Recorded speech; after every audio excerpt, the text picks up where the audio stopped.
Hello दोस्तों, कैसे हैं आप सब। आई होप आप सब अच्छे होंगे और आपकी तैयारी अच्छी चल रही होगी।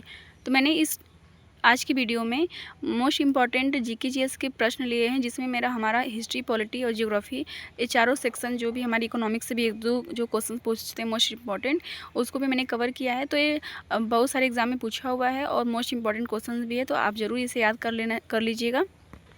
तो आइए देखते हैं। हमारा पहला क्वेश्चन है कि जो मित्र मेला की शुरुआत किसने किया था। तो मित्र मेला की शुरुआत सावरकर बंधुओं ने किया था। ये एग्ज़ाम में बहुत बार पूछा है, तो आपको पता होना चाहिए कि मित्र मेला की शुरुआत 1899 में सावरकर बंधुओं द्वारा किया गया था। एग्ज़ाम में बहुत बार पूछा है। और 1904 में जो हमारा अभिनव भारत सोसाइटी है, इसका हुआ था। तो मोस्ट इम्पॉर्टेंट है, इसको भी आप रट लीजिएगा बिल्कुल। और 1876 में भारतीय राष्ट्रीय संघ, तो बहुत बार पूछा है कि भारतीय राष्ट्रीय संघ में कौन कौन से व्यक्ति शामिल थे। तो सुरेंद्र नाथ बनर्जी और आनंद मोहन बोस, ये आपको दोनों रटे होने चाहिए बिल्कुल भी, क्योंकि भारतीय राष्ट्रीय संघ के बारे में पूछा है एग्ज़ाम में। कब? 1876 में। मतलब जब भारतीय राष्ट्रीय कांग्रेस की स्थापना होने से पहले ये बना था, क्योंकि इसमें फिर जब 1850 में भारतीय राष्ट्रीय कांग्रेस की स्थापना होती है, लेकिन ये भारतीय राष्ट्रीय संघ है, इसमें ध्यान दीजिएगा। भारतीय राष्ट्रीय कांग्रेस नहीं, भारतीय राष्ट्रीय संघ। तो इसमें कौन कौन से व्यक्ति थे? सुरेंद्र नाथ बनर्जी, आनंद मोहन बोस, 1876 में। अब हम बात करेंगे सूरत विभाजन, मोस्ट इम्पॉर्टेंट। इसके लिए हमारा 2-3 टाइप का क्वेश्चन पूछता है कि जो भारतीय राष्ट्रीय कांग्रेस है, जिसकी स्थापना 1885 में हुआ था बम्बई में, वो मतलब कब वो 2 भागों में बट गया। तो 1907 में ही। ये तो एक टाइप का क्वेश्चन हो गया कि भारतीय राष्ट्रीय कांग्रेस किस विभाजन में या कितने सन में 2 भागों में बट गया था, और कौन से 2 भाग थे? गरम दल और नरम दल। तो कितने में? सूरत विभाजन। तो ये एक टाइप का क्वेश्चन हो गया। या सूरत विभाजन कब हुआ था? तो 1907 में। गरम दल और नरम दल किस विभाजन में बटा हुआ था? तो सूरत विभाजन में। ये 2 टाइप का हो गया। और 2-3 टाइप के क्वेश्चंस। और इसके अध्यक्ष कौन थे? तो रास बिहारी बोस, मोस्ट इम्पॉर्टेंट है, बिल्कुल भी याद कर लीजिएगा। अब कभी कभी पूछता है कि कौन कौन से व्यक्ति गरम दल में शामिल थे, कौन कौन से नरम दल में थे, इसके लिए भी क्वेश्चन पूछता है। तो पहले तो हमें पता चल गया कि सूरत विभाजन 1907 में जो भारतीय राष्ट्रीय कांग्रेस है, वो 2 भागों गरम दल और नरम दल में बट गया था, जिसके अध्यक्ष कौन थे? रास बिहारी बोस थे। अब हम बात करेंगे कि कौन कौन से समाचार पत्र निकाले गए थे, और गरम दल में कौन कौन से और नरम दल में कौन कौन से थे। तो नरम दल में कौन कौन से थे? सुरेंद्र नाथ बनर्जी, गोपाल कृष्ण गोखले, के मित्रा। तो ये 3 आप नाम याद कर लीजिएगा, क्योंकि पूछता है कि निम्नलिखित में से कौन गरम दल में शामिल नहीं थे, या कौन कौन से शामिल हैं। तो आपको पता रहेगा तभी आप कर पाएंगे। तो गरम दल में कौन कौन से थे? लाला लाजपत राय, बाल गंगाधर तिलक, बिपिन चंद्र पाल, अरविंदो घोष। तो मोस्ट इम्पॉर्टेंट है, बिल्कुल भी याद कर लीजिएगा। अब हम बात करेंगे लखनऊ अधिवेशन के बारे में। तो इससे भी हमारा मोस्ट इम्पॉर्टेंट डायरेक्टली एग्जाम में क्वेश्चन पूछता है, लखनऊ अधिवेशन कब हुआ था, या उसके अध्यक्ष कौन थे। ऐसे क्वेश्चन जरूर पूछता है।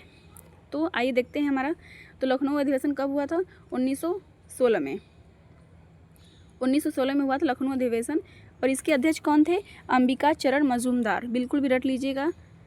और गरम और नरम दल के एक हो गए थे इसमें। तो ये भी क्वेश्चन पूछता है कि किसमें विभाजन हुआ था। तो सूरत विभाजन 1907। और किसमें गरम दल और नरम दल एक हो गए थे? तो लखनऊ अधिवेशन 1916 में। तो बिल्कुल भी याद कर लीजिएगा।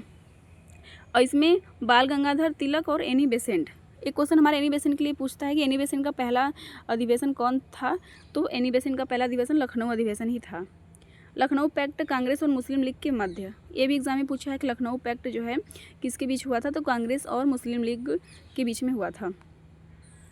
अब हम बात करेंगे कि 1600 में जो ईस्ट इंडिया कंपनी में किस शासक के चार्टर प्राप्त हुआ था, इसके बारे में। तो रानी एलिजाबेथ प्रथम, ये भी क्वेश्चन एग्जाम में पूछता है। और 1608 में जो कैप्टन हॉकिंस है, यह इससे जरूर क्वेश्चन पूछता है। जहांगीर के शासनकाल में 2 व्यक्ति आए थे, तो जिसमें से कभी एग्जाम में कैप्टन हॉकिंस के बारे में पूछता है, या सर थॉमस रो के बारे में पूछता है। तो ये आपको बिल्कुल भी याद होना चाहिए। तो पहले दोनों तो नाम याद कर लीजिए कि कैप्टन विलियम हॉकिंस और सर थॉमस रो, ये दोनों व्यक्ति किसके शासनकाल में आए थे? तो जहांगीर के शासनकाल में आए थे। तो ये बिल्कुल भी आप रट लीजिएगा, क्योंकि जो एक न्याय की जंजीर होती है, वो भी जहांगीर ने प्रारंभ किया था। तो जहांगीर से जो 3-4 क्वेश्चन ऐसे हैं जो मोस्ट इंपॉर्टेंट है, जो हर एक एग्जाम में कहीं ना कहीं देखने को मिल जाता है। अब अंग्रेजी के बारे में थोड़ा देख लेते हैं। अंग्रेज ब्रिटिश जो शासनकाल था, तो 1599 में ईस्ट इंडिया कंपनी का गठन हुआ। तो फिर 1600 ईस्वी में ईस्ट इंडिया कंपनी की स्थापना हो गया था। 1600 में रानी एलिजाबेथ से शाही चार्टर ले लिया था। एक एग्जाम में क्वेश्चन पूछता है। कौन सा, कि रानी एलिजाबेथ प्रथम ने शाही चार्टर कब ले लिया था, तो 1600 ईस्ट इंडिया कंपनी के दौरान। अब नेक्स्ट है हमारा, अब है हमारा कि अभी मैंने नेक्स्ट बताया था कि जो विलियम हॉकिंस है किसके शासनकाल में आया था, तो जहांगीर के दरबार में, बिल्कुल भी आप रट लीजिएगा। अब बात कर लेते हैं कि जो ईस्ट इंडिया कंपनी जो 1600 में आई थी भारत में व्यापार करने के लिए, उसका पहला कारखाना अस्थायी रूप से कहाँ पे हुआ था, तो मछलीपट्टनम में। एग्जाम में बहुत बार क्वेश्चन पूछता है, तो बिल्कुल भी आप रट लीजिएगा। मछलीपट्टनम का भी पूछता है और जो सूरत का, तो आपको ये ध्यान देना है कि इसमें अस्थायी किया था, किसमें, मछलीपट्टनम में अस्थायी किया था, फिर 1613 ईस्वी में अस्थायी, अस्थायी और अस्थायी फैक्ट्री कहाँ पे, सूरत में। तो जिस टाइप का क्वेश्चन पूछेगा उस टाइप से आप जवाब दीजिएगा, नहीं तो फिर क्वेश्चन में कन्फ्यूजन हो जाता है, और मुझे भी कन्फ्यूजन हो जाता था। 1615 में थॉमस रॉ आया था। तो कभी कभी देखिए, हम लोगों को तो पता है कि हाँ, जो विलियम हॉकिंस है और थॉमस रॉ है वो आए थे जहांगीर के दरबार में, लेकिन कभी भी क्रम पूछ देता है तो हम लोग को मिस्टेक हो जाता है। तो पहले देखिए 1608 में विलियम हॉकिंस आया था, उसके बाद 1615 में थॉमस रॉ आया था। तो ये दोनों डेट आप याद रखेंगे। अभी हमारे क्वेश्चन है कि भारत में उत्तरी मैदान में चलने वाली गर्म शुष्क हवाओं के रूप में क्या कहते हैं, तो आम भाषा में हम लोग लू कहते हैं, और हम लोगों के यहाँ पे क्या कहा जाता है, लू ही कहा जाता है। जो गर्मी में जो गर्म हवाएं चलती हैं, हवाओं के धूल मिट्टी के साथ जो हवाएं चलती हैं शुष्क, उसे क्या बोलते हैं, लू बोलते हैं। किसके द्वारा होता है, संवहन के द्वारा। संवहन क्या होता है, हवा की क्षैतिज गति के माध्यम से ऊष्मा का स्थानांतरण होता है, इसको क्या बोलते हैं, संवहन। अब कौन कौन सी पवनें व्यापारिक पवनें होती हैं, कभी कभी ये भी पूछ देता है हमारा।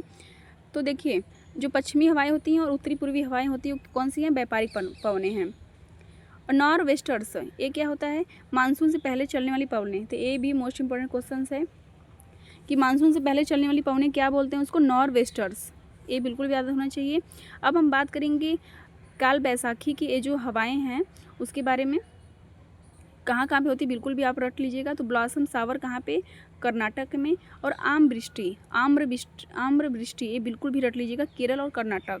जो आम वृष्टि वर्षा जो होती है वो केरल और कर्नाटक। और काल बैसाखी तो कहाँ पे, पश्चिम बंगाल, ये रट लीजिएगा, बहुत एग्जाम में बहुत बार पूछा है। बॉर्दली सिला कहाँ पे, असम में। अब हम बात करेंगे ITCZ क्या होता है, तो इसका फुल फॉर्म देख लीजिए, क्योंकि यूपी पुलिस में फुल फॉर्म भी पूछता है, तो किसी भी सब्जेक्ट से रिलेटेड हो सकता है। तो इलेक्ट्रॉनिक भी डिवाइसेस से भी हमारा फुल फॉर्म पूछता है, या जो भी संगठन हमारे होते हैं उससे भी फुल फॉर्म पूछ देता है, तो सब आपको याद होना चाहिए। तो आई से हमारा क्या हो गया, इंटर ट्रॉपिकल कन्वर्जेंस जोन, अंतर उष्णकटिबंधीय अभिसरण क्षेत्र। इसमें क्या होता है कि नॉर्थ ईस्ट और साउथ ईस्ट होता है, किसमें, ITCZ जो हमारा क्षेत्र होता है उसमें। डोलड्रम के लिए पूछता है कि डोलड्रम जो होती हैं 5 डिग्री भूमध्य के उत्तर में और 5 डिग्री दक्षिण में होती हैं, जो उन्हें क्या बोलते हैं, पवनें शांत होती हैं पवनें। अब पहले व्यापारिक पवनें कौन सी थी, पश्चिमी और उत्तरी। और व्यापारिक पवनें कैसी होती हैं, अस्थायी पवनें होती हैं। तो पहले आप व्यापारिक पवनों के बारे में यही रट लीजिएगा कि कैसी होती हैं, अस्थायी होती हैं। पूर्वी पवनें, ये तो इंग्लिश में दिया है कि ईस्टर्लीज और वेस्टर्लीज, या पश्चिमी हवाएं या पूर्वी पवनें। तो ये सब उतना बारे में जानने की ज़रूरत नहीं यूपी पुलिस के लिए, क्योंकि डीपली में ज्योग्राफी नहीं पूछता है, बस उसमें त्योहारों के और जो हमारा डांस होता है या जो हमारे झील होते हैं, मैदान होते हैं, इसके बारे में ज़्यादा ज्योग्राफी क्वेश्चन पूछता है। अब नेक्स्ट है हमारा किस भारतीय राज्य की मुख्य भूमि तटरेखा सबसे लंबी है। तो एक एग्जाम में तो बिल्कुल भी रट लीजिएगा, बहुत बार पूछा है, तो गुजरात की। तो कभी कभी क्या होता है, गुजरात न पूछकर हमारा दूसरा भी पूछ देता है, क्योंकि गुजरात सभी लोग क्वेश्चन रट लेते हैं, तो दूसरा भी हमें पता होना चाहिए। तो और इसका जो गुजरात है उसका किलोमीटर भी आप याद कर लीजिए, क्योंकि हो सकता है कि कभी कभी ऐसा होता है, जैसे कि जो हमारी देश से, बांग्लादेश से हमारी सबसे अधिक सीमा, अंतर्राष्ट्रीय सीमा साझा करता है, तो कभी कभी पूछता है किस देश से, कभी कभी उसका किलोमीटर पूछ देता है, तो 4096 किलोमीटर। तो ये इसलिए आपको ये भी याद रखना ज़रूरी है। तो किस राज्य की तट रेखा सबसे लंबी है, तो फर्स्ट क्या है, गुजरात। तो कितना किलोमीटर, 1214 से 1600 किलोमीटर तक, ये हो गया। आप सेकंड याद कर लीजिएगा, कौन सा, आंध्र प्रदेश। सबसे कम गोवा, ये बिल्कुल भी याद होना चाहिए। अब हम बात करेंगे कुल भूमि, तट रेखा की कुल भूमि कितनी है। तो मैंने जो भारत का भूगोल पे मैंने लेक्चर 1 दिया है, उसमें है कि जो तट रेखा की पूरी लंबाई कितनी है। तट रेखा मतलब जो समुद्री एरिया से होता है उसको ही तट रेखा बोलते हैं। मतलब कि जैसे कि गुजरात, ये सब क्या है, ये सब जो हमारा अरब सागर है उसके साइड में स्थित है, तो तटरेखीय राज्य हैं। तो उसका कितना किलोमीटर पूरा कवर करता है? भारत का कितने जो 9 राज्य होते हैं, जो आप याद कर लीजिएगा कितने राज्य, 9 राज्य। 9 राज्य भारत के तटीय रेखा से सटे हुए राज्य हैं। तो कितने 9 और कितना पूरा भूमि है उसका 9 राज्यों को मिलाकर 7516 किलोमीटर। और मुख्य भूमि कितना 6100 किलोमीटर। ये दोनों क्वेश्चन पूछा है, तटीय रेखा की दूरी भी पूछा है, मुख्य भूमि की दूरी दोनों पूछा है, तो आपको याद होना चाहिए। अब हमारा नेक्स्ट है श्रीलंका की सबसे नज़दीक कौन सी है? तो कराईकल। ये हमारा कराईकल कहाँ पे? तमिलनाडु में। तो श्रीलंका के सबसे नज़दीक क्या पड़ता है? कराईकल ही पड़ता है, जगह है ये, तमिलनाडु का क्षेत्र है। अब हम बात करेंगे कर्नाटक संगीत के जनक के रूप में किसे जाना जाता है? तो पुरंदरदास। ऐसा तो यूपी पुलिस में क्वेश्चन नहीं पूछता है, एसएससी के क्वेश्चन में ज़्यादा पूछता है, एसएससी के एग्ज़ाम में। ओडिसी के जनक कौन है? पंकज चरण दास। देख लेते हैं बस क्वेश्चन, इसमें बहुत पहले का मैंने नोट्स बनाया था। तो हाँ, कर्नाटक संगीत की रानी, ये आप याद कर सकते हैं, क्योंकि जो MS सुब्बलक्ष्मी है, इनको भारत रत्न 1998 में मिला था, इसलिए इनका क्वेश्चन इंपॉर्टेंट बन जाता है। क्योंकि जिस व्यक्ति को भारत रत्न या किसी भी पुरस्कार से सम्मानित किया जाता है, वो उनका जो कैरेक्टर होता है वो हमारे लिए इंपॉर्टेंट होता है, और एग्ज़ाम के पॉइंट ऑफ व्यू से भी इम्पॉर्टेंट होता है। तो जो कर्नाटक संगीत की रानी है MS सुब्बलक्ष्मी, इनको भारत रत्न 1988 में मिला था, इसलिए इनका योगदान जो है मतलब इसके बारे में क्वेश्चन हमें याद रहना चाहिए। और इसके साथ आपको याद भी हो जाएगा कि इनको भारत रत्न भी मिला था, क्योंकि कभी कभी एग्जाम में पूछता है कि निम्नलिखित में से किसे भारत रत्न नहीं मिला था। तो आपको अगर पता रहेगा कि हाँ सुब्बलक्ष्मी को भी मिला था, तो हो सकता है ऑप्शन में सुब्बलक्ष्मी हो, तो आप एलिमिनेट करके क्वेश्चन को कर सकते हैं। तो हो गया। फिर त्रिमूर्ति, हाँ ये इंपॉर्टेंट है, कभी कभी त्रिमूर्ति में कौन कौन सा शामिल है ये पूछता है। तो P त्यागराज, M दीक्षितार, श्यामा शास्त्री। अब हम बात करेंगे भारतीय संविधान के किस अनुच्छेद में उल्लेख है संसद में कामकाज हिंदी या अंग्रेजी भाषा में किया जाएगा। बिल्कुल भी क्वेश्चन रट लीजिएगा, पॉलिटी के सेक्शन से हमारा मोस्ट इंपॉर्टेंट क्वेश्चन है, बिल्कुल भी रट लीजिएगा। तो अनुच्छेद 120 में संसद में कामकाज की जो भाषा है वह हिंदी या अंग्रेजी में किया जाएगा। अनुच्छेद 120 बिल्कुल भी रट लीजिएगा। वही अनुच्छेद हमारा 120 में क्या है? संसद में प्रयोग की जाने वाली भाषा, सेम वही क्वेश्चन है, बिल्कुल भी रट लीजिएगा। एक दो बार बोलेंगे आपको जरूर याद हो जाएगा। अब हमारा एक मोस्ट इंपॉर्टेंट और आर्टिकल आ जाता है, आर्टिकल 119। तो 119 भी एग्ज़ाम में देखिए, अब जो रटे रटाए होते हैं क्वेश्चंस जो सबको याद रहते हैं, अब एग्ज़ाम से थोड़े हट रहे हैं, क्योंकि नए नए क्वेश्चन भी अनुच्छेद से जो हमारे और इम्पॉर्टेंट है उनके बारे में हमें जानना चाहिए। अब उस टाइप के भी क्वेश्चन पूछ रहे हैं, तो आपको उनके बारे में भी याद होना चाहिए। तो आर्टिकल 119 किससे संबंधित है? वित्तीय व्यवसाय के संबंध में संसद में प्रक्रिया का कानून द्वारा विनियम। जो हमारे वित्तीय काम होते हैं उस प्रक्रिया के बारे में, कानून बनाने के विनियम के बारे में हुआ है। किस आर्टिकल में? आर्टिकल 119। आर्टिकल 121 भी हमारे लिए इंपॉर्टेंट है, संसद में चर्चा पर रोक। इसका क्या मतलब है? सर्वोच्च या उच्च न्यायालय के किसी न्यायाधीश के अपने कर्तव्यों के निर्वहन में आचरण के संबंध में संसद में कोई चर्चा नहीं होगी। जैसे कोई न्यायाधीश जो जज होते हैं, उनका जो कर्तव्य वो अपने कर्तव्य का पालन नहीं कर रहे हैं, तो उनके संसद में कोई उसके लिए चर्चा नहीं होगी, सिवाय इसके कि राष्ट्रपति को संबोधित एक प्रस्ताव प्रस्तुत करने के लिए न्यायाधीश को हटाने की प्रार्थना की जाए। मतलब अब जो जज है उनको हटाने के लिए आप राष्ट्रपति को आप एक प्रस्ताव लिख सकते हैं कि इनको हटाया जाए, या इनका जो भी आचरण है वो सही नहीं है, ये कर सकते हैं। लेकिन उस न्यायाधीश के लिए उस संसद में आप कोई भी बहस नहीं कर सकते हैं। तो संसद में चर्चा पर रोक का इसका यही मतलब है, आर्टिकल 121। अब आर्टिकल 122 क्या कहता है?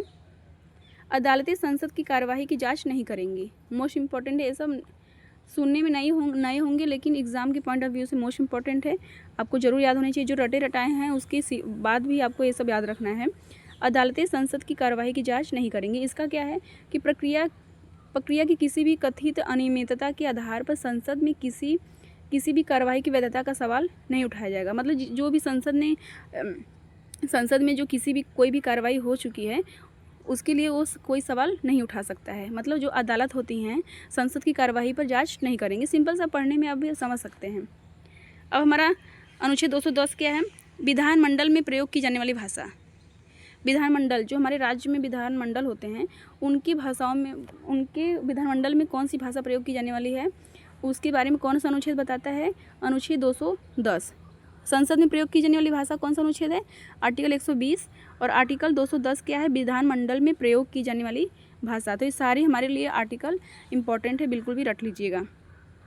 अब हमारा नेक्स्ट क्वेश्चन है कि कौन सा देश संयुक्त राष्ट्र संघ की सुरक्षा परिषद का अस्थायी सदस्य नहीं है। तो इसका राइट आंसर क्या हो जाएगा? भारत।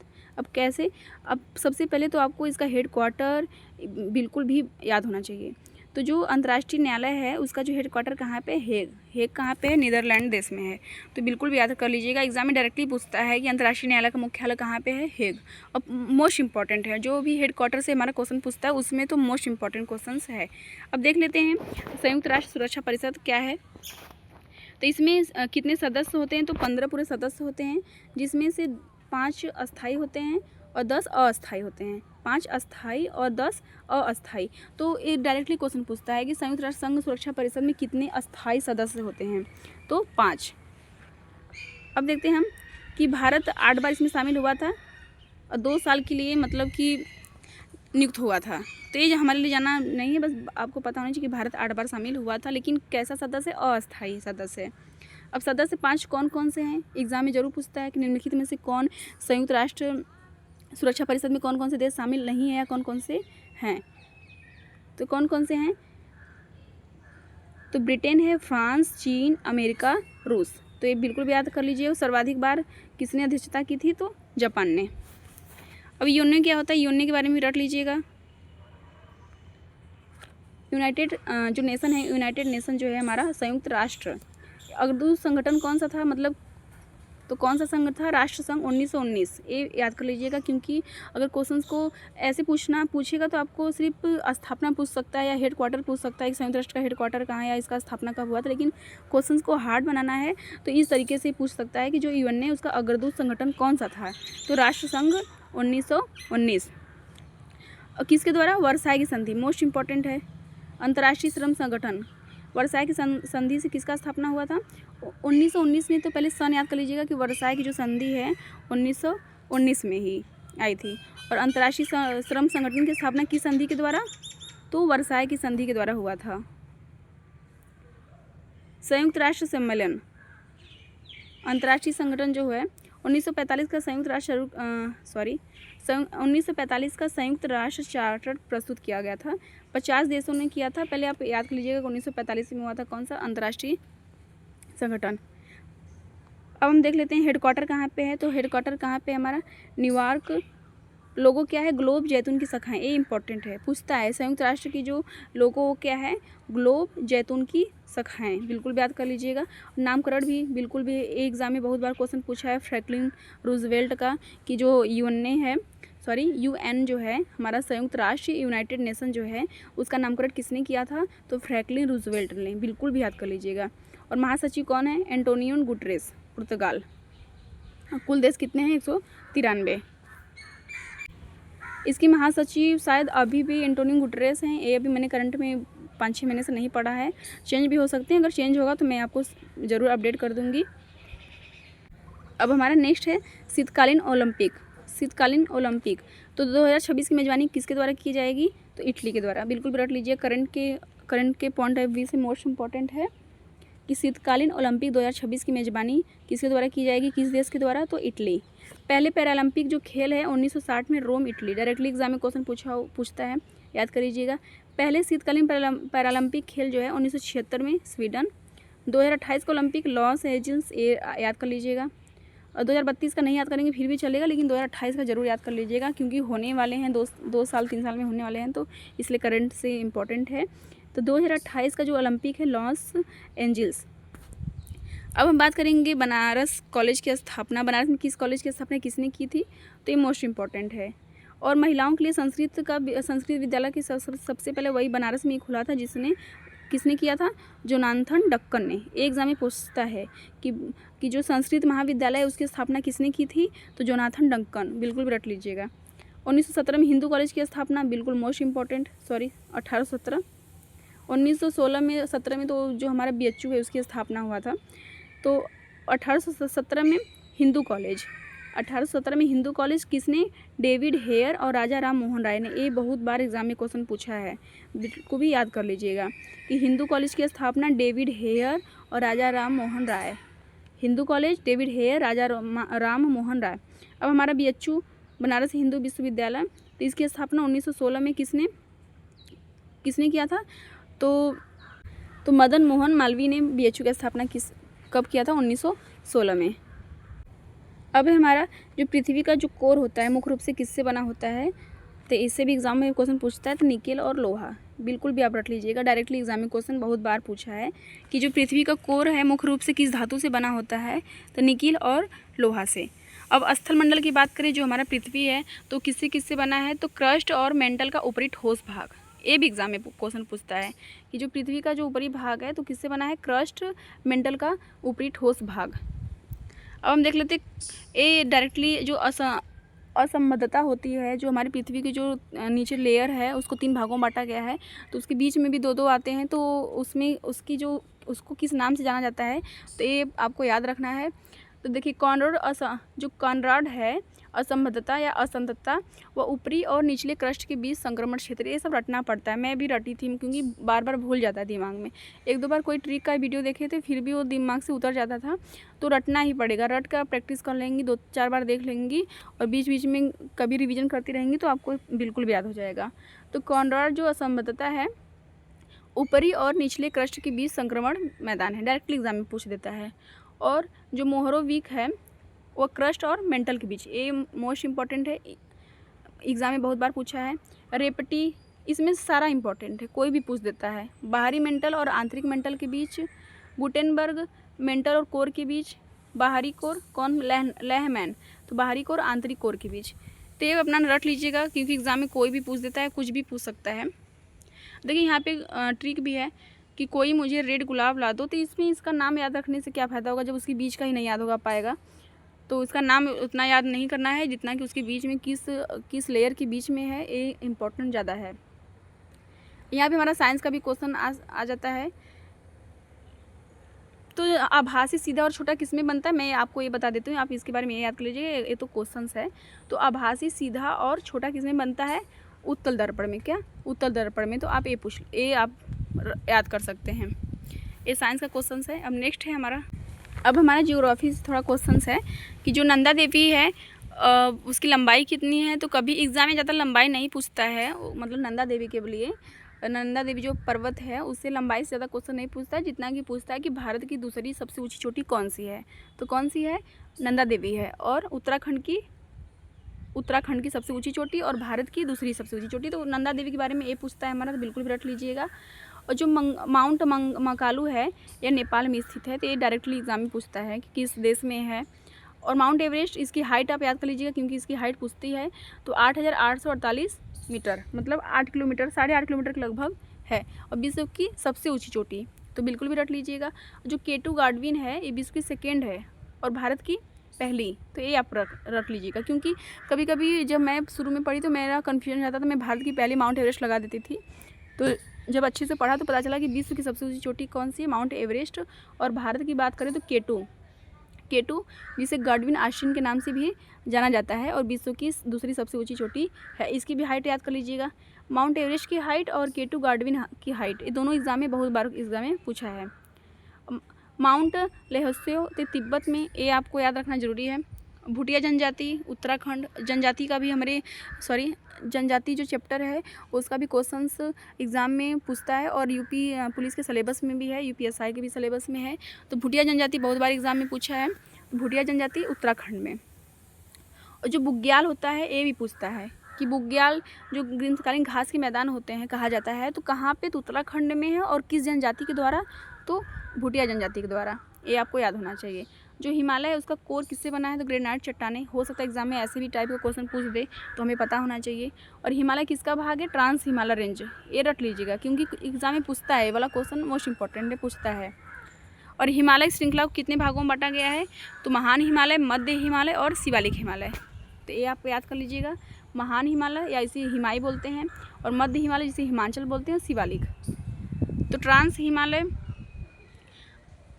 में आप काराकोरम देख लेते हैं। तो काराकोरम से हमारा यही पूछता है। गार्डविन आश्विन के बारे में देखिए 2 टाइप से क्वेश्चन पूछता है, यह किस श्रेणी में है? तो काराकोरम श्रेणी में। कौन सा? क से केटू, क से काराकोरम। आप ऐसे करके याद करेंगे तो आपको नहीं भूलेगा, और मैंने भी ऐसे याद किया है। क से काराकोरम, क से केटू, और केटू का नाम दूसरा क्या है? गार्डविन आस्टिन, ये भी आपको याद होना चाहिए। उसकी हाइट कितनी है? तो 8,611 मीटर। मतलब 800 किलोमीटर के लगभग है, सॉरी 8 किलोमीटर के लगभग, क्योंकि मीटर में दिया है ना इसलिए। अब हम बात करते हैं कि काराकोरम और लद्दाख के बीच कौन सी नदी होती है? स्योक नदी। अभी मैंने जियोग्राफिक लेक्चर 2 में ये सब मैंने पूरा पढ़ाया है कि लद्दाख श्रेणी, जासर श्रेणी की, ये सब मैंने बताया है। तो आइए आज भी देख लेते हैं, तो आपको याद हो जाएगा क्वेश्चंस कि जो काराकोरम और लद्दाख श्रेणी के बीच में कौन सी नदी बहती है? स्योक नदी। स्योक नदी किसकी सहायक नदी है? सिंधु नदी की सहायक नदी है। ये पूछता है एग्जाम में, स्योक नदी का क्वेश्चन इंपॉर्टेंट यही बनता है कि यह सिंधु नदी की सहायक नदी है। जास्कर और लद्दाख के बीच में सिंधु नदी, ये याद होना चाहिए। तिब्बत का पठार को दुनिया का छत बोलते हैं, विश्व का छत, ये तो आप ये भी रख लीजिएगा, कभी कभी इजी क्वेश्चन में ये पूछ देता है। काराकोरम रेंज की ग्लेशियर, ये इंपॉर्टेंट है। सियाचिन, बाल्टोरो, हिस्पर, डियाफो, इसमें कोई भी पूछ देता है कि एक ग्लेशियर है किस राज्य में है या किस श्रेणी में है। ये सारे जो सियाचिन है ये जम्मू कश्मीर में, बाल्टोरो भी, ये सब सारे जम्मू कश्मीर के हैं। और ऑपरेशन मेघदूत सियाचिन ग्लेशियर पे ही हुआ था। तो इसके साथ 2 क्वेश्चन हमारा इंपॉर्टेंट बन जाता है। कभी कभी ऑपरेशन मेघदूत का सन पूछ देता है, या कभी पूछता है कि ऑपरेशन मेघदूत किसके लिए हुआ था, तो सियाचिन ग्लेशियर, ये बिल्कुल भी रट लीजिएगा, मोस्ट इंपॉर्टेंट है। तो ये रहे हमारे आज के मोस्ट इंपॉर्टेंट जीके जीएस के क्वेश्चन, जो प्रीवियस ईयर एग्ज़ाम में बहुत बार पूछे हैं, तो आप बिल्कुल भी पढ़ लीजिएगा। ऑल दी बेस्ट आप सभी को।